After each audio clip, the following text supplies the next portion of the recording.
Hello dear student, কেমন আছো? আশা করি প্রত্যেকে ভীষণ ভালো আছো। আজকে আমরা যেই টপিকটা নিয়ে আলোচনা করব সেটার নাম হচ্ছে বৃত্ত সংক্রান্ত উপপাদ্য। তো এই বৃত্ত সংক্রান্ত উপপাদ্য আমাদের সিলেবাসে যতটুকু পোর্শন রয়েছে, যতটুকু অংশ রয়েছে, অল্প একটু রয়েছে। সম্ভবত এখানে দুটো উপপাদ্য আমাদের সিলেবাসের ভিতরে রয়েছে, বাকি অনেকগুলো রয়েছে, কিন্তু সেগুলো আমাদের প্রমাণ করতে হবে না। ওকে, তো এই যে বৃত্ত সংক্রান্ত উপপাদ্য, এই চ্যাপ্টারটা শুরু করার আগে বা প্রমাণ করার আগে আমরা বৃত্তের সম্বন্ধে কিছু টপিক বা বৃত্তের সম্বন্ধে কিছু টার্মোলজি যেগুলো ইউজ করা হয় সচরাচর অঙ্ক করতে গেলে, সেই টার্মোলজিগুলো কি, সেই টার্মোলজিগুলো নিয়ে একটু আলোচনা করে নেব। ওকে, তো চলো প্রথমে আমরা জেনে নেব বৃত্ত কি বা বৃত্ত কাকে বলে।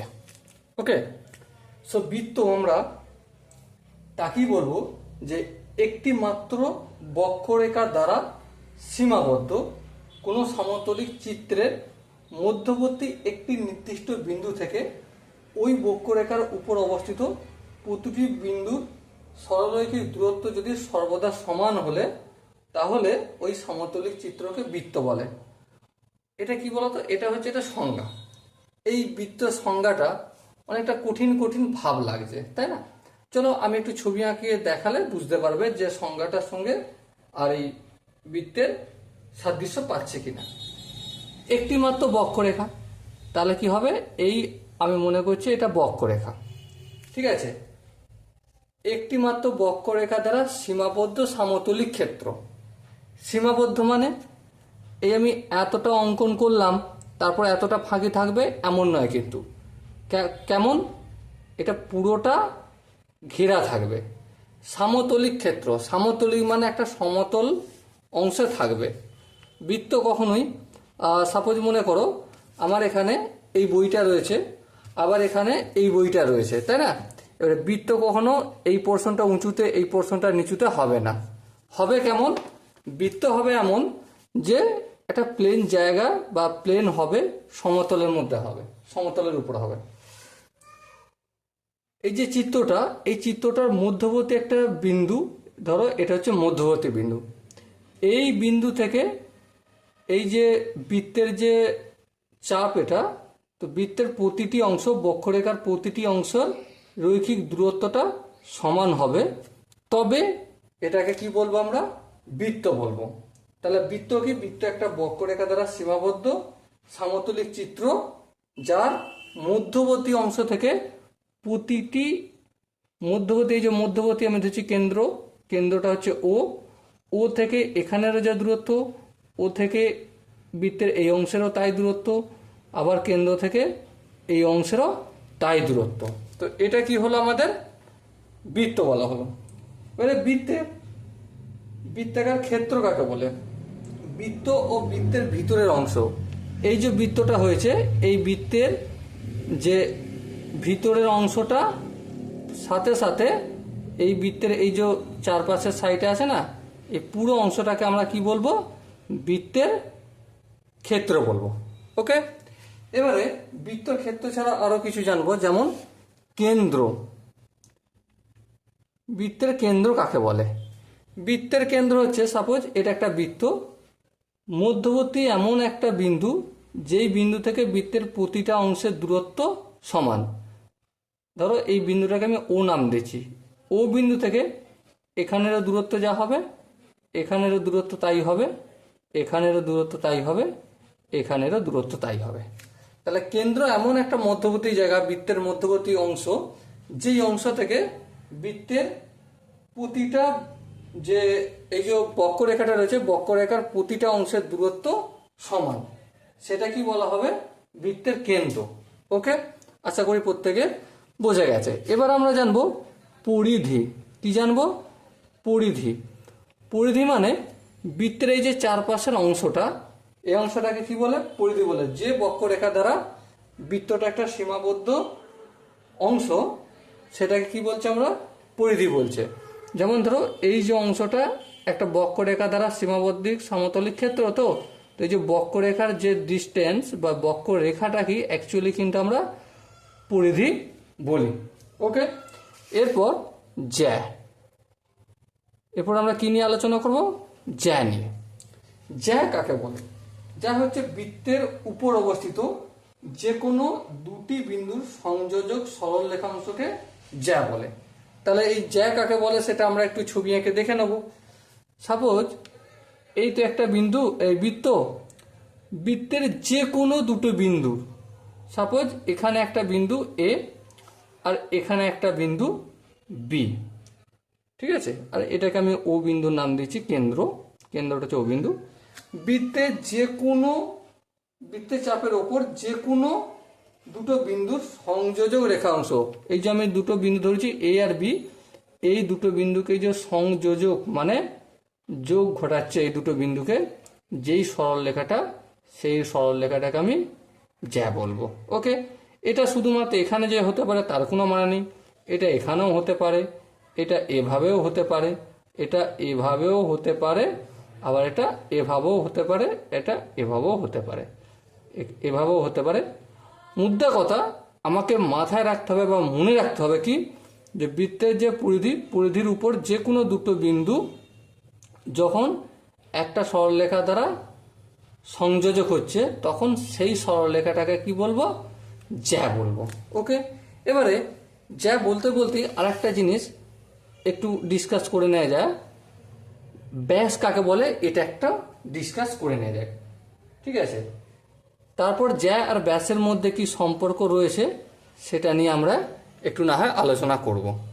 চলো, ব্যাস কাকে বলে? ব্যাস হচ্ছে বৃত্তের ওপরে অবস্থিত যে কোনো দুটি বিন্দুর সংযোজক রেখাংশ যা কেন্দ্রগামী, তাকে ব্যাস বলে। সাপোজ কেন্দ্র হচ্ছে ও বিন্দুটা, সাপোজ মনে করছি কেন্দ্র। এবারে ব্যাস হচ্ছে বৃত্তের যে কোনো, এই যে বৃত্ত চাপটা রয়েছে, বৃত্তের পরিধিটা রয়েছে, পরিধির যে কোনো দুটো অংশে দুটো বিন্দুর সংযোজক রেখা, কিন্তু ওটা মাস্ট বি, আমার ব্যাসটা অতি অবশ্যই কেন্দ্রের উপর দিয়ে যাবে, ঠিক আছে, কেন্দ্রের উপর দিয়ে যাবে। তার মানে কি, জ্যার ক্ষেত্রে আমরা কি বলেছি, যে পরিধির উপর যে কোনো অংশে আমরা যে কোনো দুটি বিন্দুকে আমরা যখন সংযোজক করছি সেটা জ্যা হয়ে যাচ্ছে। কিন্তু এটাও ঠিক সেম, কিন্তু এখানের সঙ্গে এখানে তুলনা তফাৎটা কি আছে, এটা এই যে কেন্দ্রের মধ্যবিন্দু দিয়ে এই জ্যাটা নাও যেতে পারে, কিন্তু ব্যাসটা অতি অবশ্যই যাবে। ওকে, সাপোজ আমি আর একটা অঙ্কন করছি, যেমন ধরো এই যে কেন্দ্রকে ছেদ করলো, ছেদ করে অপর প্রান্তে গেল, এটার নাম দিচ্ছি এ আর এটার নাম দিচ্ছি বি। লক্ষ্য করো, জ্যা আর ব্যাস এই দুটোর মধ্যে সামান্য একটু তফাৎ আছে। কি তফাৎ? ব্যাস মাত্রই কেন্দ্রবিন্দু যা আছে, কেন্দ্রবিন্দু ছেদ করে যাবে, কিন্তু আমার জ্যা নাও ছেদ করতে পারে, আবার ছেদও করতে পারে। এবার ব্যাপার হচ্ছে যে ব্যাসকে কি আমরা জ্যা বলা চলে? হ্যাঁ বলা চলে, কারণ জ্যা ব্যাসের যে বেসিক রুলস, বেসিক প্রপার্টি সেটা মেনটেন করে চলছে। জ্যা এর বেসিক প্রপার্টিটা কি? জ্যা হচ্ছে পরিধির যে কোনো দুটি বিন্দুর সংযোজক রেখা। দেখো এই যে এ আর বি দুটো বিন্দু, এই দুটো বিন্দু সংযোজক রেখা হচ্ছে এবি, হ্যাঁ এবি, তাহলে এটাকে আমরা এক প্রকার জ্যা বলতে পারি, হ্যাঁ জ্যা বলতে পারি। আবার এই জ্যাটাই যখন এই যে বিন্দুটা কেন্দ্রবিন্দু ও এটাকে ছেদ করে যাচ্ছে, তখন এই জ্যাটাকেই আমরা কি বলে দিচ্ছি? ব্যাস বলছি। এখানে আমাদের একটা জিনিস মাথায় রাখতে হবে। কি মাথায় রাখতে হবে? যে ব্যাস মাত্রই জ্যা হতে পারে, কিন্তু জ্যা মাত্রই ব্যাস নয়। ব্যাস মাত্রই জ্যা হতে পারে, কিন্তু জ্যা মাত্রই ব্যাস নয়। কেন নয়? সমস্ত ব্যাস কিন্তু জ্যা, কিন্তু সমস্ত জ্যা ব্যাস নয়। কারণ লক্ষ্য করো, এখানে যে এবি সরলরেখাটা কেন্দ্রের ওপর দিকে আছে, এটা আমরা জ্যা বলবো, এটা আমরা ব্যাসও বলবো, হ্যাঁ ঠিক আছে, কোনো অসুবিধা নেই। আচ্ছা, এর নিচে একটা সরলরেখা নিচে, এটা পি আর এটা কিউ। এই যে পি কিউ সরলরেখাটা পি বিন্দু থেকে কিউ বিন্দু পর্যন্ত গেছে, এটাকে কেন্দ্রের উপর দিয়ে গেছে না যায়নি? তাহলে এটা যেহেতু কেন্দ্রের উপর দিয়ে যায়নি, তাহলে এটাকে ব্যাস বলবো না যা বলবো? অতি অবশ্যই যা বলবো, কারণ ব্যাস হওয়ার ফর্মুলা কি? ব্যাস হতে গেলে পরিধির যে কোনো দুটি বিন্দুর সংযোজক, কিন্তু সেটা যেন কেন্দ্রবিন্দুগামী হয়, মানে কেন্দ্রবিন্দুকে ছেদ করে যায়। কিন্তু জ্যা হতে গেলে কি বলবো? জ্যা হতে গেলে আমরা সেম পরিধির যে কোনো দুটি বিন্দুর সংযোজক সরলরেখাংশ। ওকে, আশা করি তোমাদের জ্যা এবং ব্যাসের ডাউট সম্পূর্ণ ক্লিয়ার হয়েছে। এরপর আমরা ব্যাসার্ধ নিয়ে আলোচনা করব। কি নিয়ে আলোচনা করব? ব্যাসার্ধ নিয়ে। আচ্ছা সরি, এখানে একটু ভুল হলো। আমি ব্যাস আর জ্যার মধ্যে সম্পর্ক আর একটা রয়েছে। যেমন ধরো এ বিটা ব্যাস আবার জ্যা, হ্যাঁ ঠিক। এই যে ব্যাস হচ্ছে এমন একমাত্র জ্যা যার এই জ্যাটারই দৈর্ঘ্য বেশি হয়, বাকি আলাদা আমি যত খুশ জ্যা অঙ্কন করব তার দৈর্ঘ্য কম হবে, ছোট হবে। কেন্দ্রগামী ব্যাসটাই দূরত্বটা বা দৈর্ঘ্যটাই সব থেকে বেশি হয়, বাকি অন্য সমস্ত জ্যায়ের দৈর্ঘ্য কম হয়। এবার প্রশ্ন হচ্ছে দাদা, কেন্দ্রগামী এই যে বললে তুমি কথাটা, যে এ বি, যেখানে আমরা দেখতে পাচ্ছি এ বি ব্যাস আবার জ্যা, ঠিক আছে, বাকিগুলোর দৈর্ঘ্য কেন ছোট হয়? লক্ষ্য করো, বৃত্ত মানেটা কি? বৃত্ত মানে একটা বক্ররেখা, সীমাবদ্ধ সমতলিক চিত্র। হ্যাঁ ঠিক। দেখো এই অংশটা আর এই অংশটা দূরত্বই বেশি হবে, যত উপরের দিকে যাব তত দূরত্ব কম হবে, তাই না? হ্যাঁ তাই। আবার যত নিচের দিকে যাবে এখান থেকে এখানে দূরত্ব কমবে, তার থেকে কমবে এখান থেকে এখানে গেলে, এখান থেকে এখানে গেলে কমবে, ঠিক তো? সেই জন্য একমাত্র কেন্দ্রের উপর দিয়ে যেই সরল রেখাটা যাচ্ছে, যে ব্যাসটা যাচ্ছে, সেই ব্যাসেরই বা সেই জ্যায়েরই দৈর্ঘ্যটা সব থেকে বেশি হয়। ওকে, তারপর উপরের দিকে যত যাবে তত এই জ্যায়ের দৈর্ঘ্য ছোট হবে, আর নিচের দিকেও কেন্দ্র থেকে যত নিচের দিকে আসবে তত জ্যায়ের দৈর্ঘ্য ছোট হবে। ওকে, চলো এরপর আমরা ব্যাসার্ধ কি জিনিস সেটা জানবো। ব্যাসার্ধ একটা ছবি এঁকে বললে তোমরা ভালো বুঝবে। ধরো এই হচ্ছে গোলাকার একটা বিন্দু, গোলাকার একটা বৃত্ত, কেন্দ্রের নাম আমি দিচ্ছি ও, ঠিক আছে? কেন্দ্র থেকে পরিধির উপর যে কোনো অংশে, কেন্দ্র থেকে পরিধির ওপর যে কোনো অংশে বা যে কোনো বিন্দু পর্যন্ত যে রেখাংশ থাকে তাকে বলা হচ্ছে ব্যাসার্ধ। যেমন ধরো এটা হচ্ছে ও, এটা হচ্ছে এ নাম দিচ্ছি, তাহলে ও এ কি হলো? একটা ব্যাসার্ধ হলো। আচ্ছা, যখনই এটাকে এক্সটেন্ড করে ও এটাকে আমি কোথায় নিয়ে যাব? এই বি পর্যন্ত নিয়ে যাব, তখন এই এ আর বিটা কি হয়ে যায়? ব্যাসার্ধ। এখানে একটা জিনিস মাথায় রাখতে হবে যে ব্যাসার্ধ, এখানে একটা ব্যাসার্ধ আর এখানে একটা ব্যাসার্ধ, তাহলে কটা ব্যাসার্ধ হলো? দুটো। কিন্তু এটা তো একটা সরলরেখা, হ্যাঁ সরলরেখা, এই সরলরেখাটাকে কি বলে? ব্যাস বলে। তাহলে ব্যাস ব্যাসার্ধের দ্বিগুণ, এটা একটা আর এটা একটা, কগুণ হচ্ছে? দ্বিগুণ। তাহলে কি লিখব? যে ব্যাস সমান 2 ইন্টু ব্যাসার্ধ। ওকে, তাহলে ব্যাস সবসময় ব্যাসার্ধের দুগুণ অংশ হয়।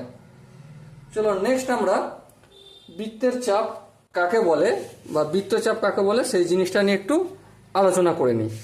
সাপোজ বৃত্তচাপ, ঠিক আছে, ও কেন্দ্রীয় বৃত্ত, পরিধির যে কোনো অংশকে বৃত্তচাপ বলে। কি বললাম? পরিধির যে কোনো অংশকে বৃত্তচাপ বলে। সাপোজ মনে করো এই যে পরিধির এইখানে অংশ, এখান থেকে এখান পর্যন্ত আমি নাম দিচ্ছি এ বি সি, এটা একটা চাপ। আবার এ পি সি, এটা একটা চাপ। এটা কিভাবে লেখা হয়? সাপোজ মনে করো এ সি, এই অংশের বৃত্তচাপটাকে নাম কিভাবে লিখবো আমি? এ বি সি, আর মাথার উপরে এরকম আর্ক চিহ্ন দিয়ে দেবো। ওকে, একটু উল্টানো চাঁদের মতো চিহ্ন। এবারে এই যে চাপ, চাপকে আবার দুটো ভাগে ভাগ করা হয়। কি কি? অধিচাপ আর উপচাপ। অধিচাপ কি? বৃত্তকে দুটি অসমান ভাগে বিভক্ত করলে অপেক্ষাকৃত বৃহৎ অংশকে অধিচাপ বলে। সাপোজ মনে করো এই বৃত্তের পরিধির যে কোনো অংশকে তো আমরা চাপ বলছি। হ্যাঁ ঠিক, এটাকে আমি দুটো ভাগে ভাগ করছি। কটা ভাগে? দুটো ভাগে ভাগ করছি। এই যে এ আর সি, এই যে অংশটা, এটা একটা বৃত্তচাপ। হ্যাঁ, আবার এ থেকে এদিক দিয়ে ঘুরে ঘুরে ঘুরে ঘুরে ঘুরে ঘুরে পি থেকে ঘুরে আবার সি, এই যে অংশটা, মানে এখানটা, এই যে এতটা অংশ, এতটা পরিধি, এতটা চাপ, ঠিক আছে। বড় অংশটাকে কি বলবো? অধিচাপ। কি বলবো আমি? অধিচাপ। আর এই যে ছোট অংশটা, এইটুকুনি এবিসি, ছোট অংশটাকে কি বলবো আমি? উপচাপ। কি বলবো? উপচাপ বলবো। এবারে আশা করি তোমাদের চাপ সম্বন্ধে একটা মোটামুটি স্বচ্ছ ধারণা ক্লিয়ার হয়েছে। এরপর আমি বৃত্তাংশ বা সেগমেন্ট নিয়ে আলোচনা করব। এবারে বৃত্তাংশ বা সেগমেন্ট নিয়ে আলোচনা করতে গেলে প্রথমে আমরা একটা ছবি অঙ্কন করে নেব। বৃত্তাংশ লিখে নিই, বৃত্তাংশ বা সেগমেন্ট। বৃত্তাংশ বা সেগমেন্ট কি? একটা বৃত্ত অঙ্কন করলাম, এটা অকেন্দ্রের বৃত্ত, ঠিক আছে। আমরা জ্যা কাকে বলে সেটা নিশ্চয়ই আগেই আমরা বুঝে নিয়েছি, শিখে নিয়েছি। ওকে, এবার দেখো কোনো জ্যা যখন বৃত্তকে দুটি সমান ভাগে বিভক্ত করে তখন তাদের প্রতিটা ভাগকে বৃত্তাংশ বলে। কোনো জ্যা, এই যে আমি একটা বৃত্ত অঙ্কন করছি, অকেন্দ্র বৃত্ত, যার এ বি হচ্ছে একটা জ্যা। এই এ বি জ্যাটা বা এই বৃত্ত জ্যাটা, এটা যখন বৃত্তকে দুটো ভাগে ভাগ করবে, কটা ভাগে? দুটো ভাগে। এই দুটো ভাগে ভাগ করার ফলে প্রতিটা ভাগকে আমাদের কি বলবো? বৃত্তাংশ বলে। এই যে এ বি এর মাঝখানে এই যে অংশটা, এটা এক প্রকার কি হলো? বৃত্তাংশ হলো। হ্যাঁ ঠিক। আবার দেখো এখানে এ বি এর এই পোর্শনটা আমি কস চিহ্ন দিচ্ছি, টোটাল এই যে কস চিহ্ন দিলাম অংশগুলো, এই অংশটা কি? এটাও একটা বৃত্তাংশ। আর উপরের এই যে লাইন টানা হয়েছে যেটা, এই অংশটাও একটা বৃত্তাংশ। এবারে বৃত্তাংশটা, এবারে দেখো বৃত্তের জ্যা সবসময় যে কেন্দ্রের উপর দিয়ে গিয়ে বৃত্তকে দুটো ভাগে ভাগ করবে তার তো কোনো মানে নেই। সেই জন্য এখানে একটা ব্যাপার আছে। কি ব্যাপার? এখানে যখন কোনো জ্যা বৃত্তকে দুটো অসমান ভাগে ভাগ করবে, সমান নয়, অসমান ভাবে যখন অসমান ভাগে ভাগ করবে তখনও দুটো বৃত্তাংশই পাবো। একটা ছোট বৃত্তাংশ পাবো আর একটা বড় বৃত্তাংশ পাবো। একটা মেজর সেগমেন্ট আর একটা হচ্ছে মাইনর সেগমেন্ট। এবারে মেজর সেগমেন্ট কোনটা? এই যে বড় বৃত্ত অংশটা, এই যে বড় অংশটা কস চিহ্ন দিয়ে যেটা দেখানো হয়েছে, এটা কি হলো? মেজর। মেজর মানে বড়, মেজর সেগমেন্ট। কি বললাম? Major segment. আর ছোটটাকে বলবো কি আমি? Minor segment. ওকে, এবারে মেজর সেগমেন্টের বাংলা হচ্ছে অধি বৃত্তাংশ, আর মাইনর সেগমেন্টের বাংলা হচ্ছে উপবৃত্তাংশ। আই থিঙ্ক প্রত্যেকের বৃত্তাংশ কি জিনিস সেটা ডাউট ক্লিয়ার হয়েছে। চলো এরপর আমি বৃত্ত কলা সম্বন্ধে জানবো। কি সম্বন্ধে জানবো? বৃত্ত কলা।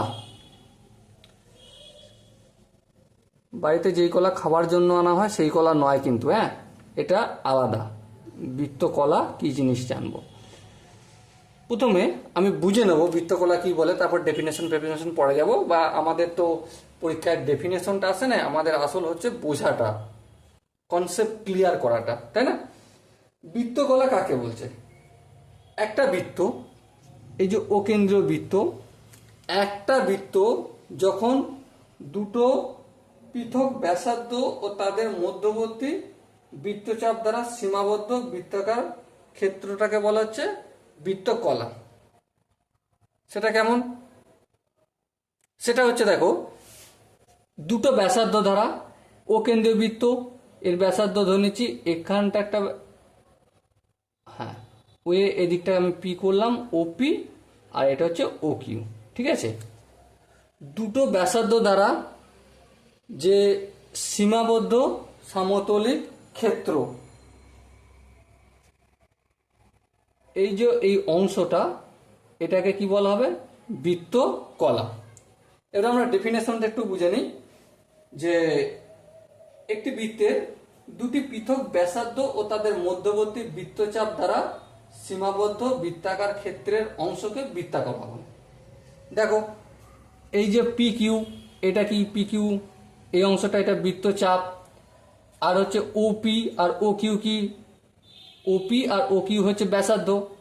তাহলে একটি বৃত্তে দুটি পৃথক পৃথক ব্যাসার্ধ ও তাদের মধ্যবর্তী বৃত্তচাপ যে সীমাবদ্ধ যে ক্ষেত্র, সেটাকে কি বলা হচ্ছে? বৃত্তকলা। কি বলা হবে? বৃত্তকলা। এবারে বৃত্তকলাকে দুটো ভাগে ভাগ করা হয়। কটা ভাগে? দুটো ভাগে। এই যে আমি পি ও কিউ এই পোর্শনটা, আর দেখো এই পোর্শনটায় যেমন একটা বৃত্তকলা সৃষ্টি করেছে, তেমন এই যে পোর্শনটা, এই বাকি পোর্শনটা, এটাও তো একটা বৃত্তকলা সৃষ্টি করেছে। হ্যাঁ ঠিক, এই বড় অংশটাকে কি বলা হচ্ছে? বড় অংশটাকে অধি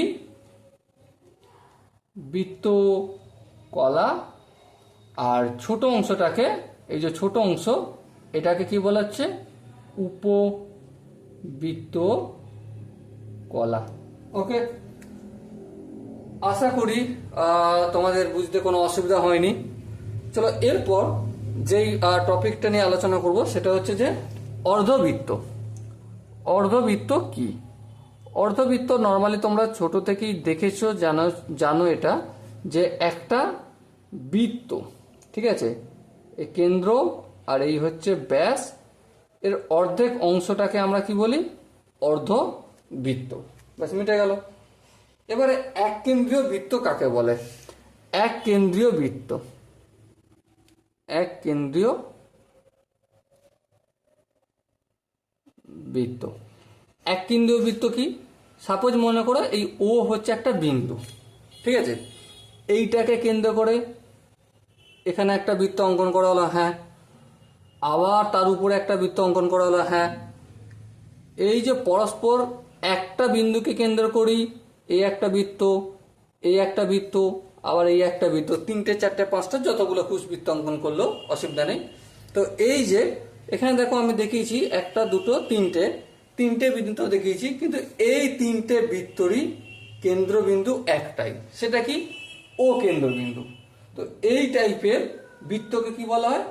এক কেন্দ্রীয় বৃত্ত। এবারে এক কেন্দ্রীয় বৃত্তর পর আমরা যেটা জানবো সর্বসম বৃত্ত। সর্বসম বৃত্ত কি? সর্বসম বৃত্ত, সর্বসম বৃত্ত।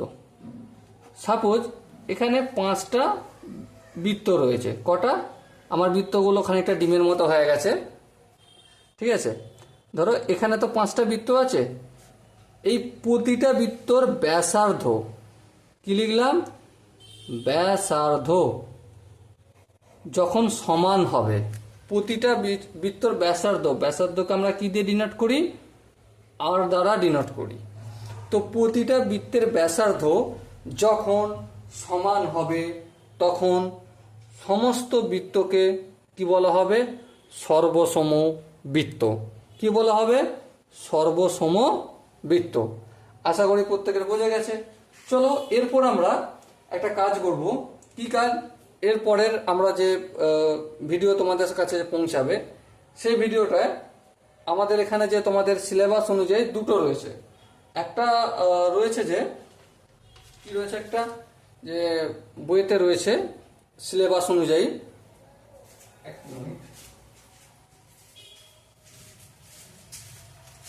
সিলেবাস অনুযায়ী তোমাদের বইতে রয়েছে, দেখে নিচ্ছি। দেখো, এখানে তোমাদের সিলেবাস অনুযায়ী হিসেব মতো 6টা টপিকস আছে।